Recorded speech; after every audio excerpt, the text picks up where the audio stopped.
حضور علیہ السلام نے ایک دن صحابہ سے فرمایا تھا کہ تم ایک ہوتے ہو اور کئی ہزار کافر کو بھگا دیتے ہو، ایک وقت آئے گا کہ ایک کافر ہوگا اور 1000 مسلمان کو بھگا دے گا۔ اس بیماری کو خاص توجہ سے سننا اور اس کی وجہ بھی سننا کہ بیماری پھیلتی کیسے، بس اس بات کو کبھی نہ بھولنا، یہ نفع دے گی۔ کہا ایک کافر 1000 مسلمان کو آگے لگا کے بھگائے گا، کیونکہ وہ پاک طیب طاہر دلوں والے لوگ تھے۔ وہ بول پڑے یا رسول اللہ صلی اللہ علیہ وسلم کیوں ایک کافر 1000 مسلمان کو بھگا ڈالے گا؟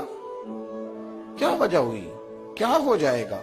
2 جملے میرے نبی کریم نے اور بات ختم کر دی۔ 2 جملے فرمایا تمہیں وہن ہو جائے گا، وہم نہیں وہن، واو ہا نون، تمہیں وہن ہو جائے گا۔ یا رسول اللہ یہ کس بیماری کا نام ہے؟ تو اللہ کے رسول علیہ السلام فرمانے لگے اس کا ترجمہ یہ ہے کہ تمہیں دنیا سے پیار ہو جائے گا اور تمہارا مرنے کو دل نہیں کرے گا۔ دنیا سے پیار کرو گے، موت کا لفظ آئے گی تمہیں کراہت آئے گی، کراہت، حالانکہ مرنا پکی بات ہے، لیکن تمہیں جب موت سے کراہت آنے لگے اور زندگی سے پیار ہو جائے پھر کافر تمہیں بھگائیں۔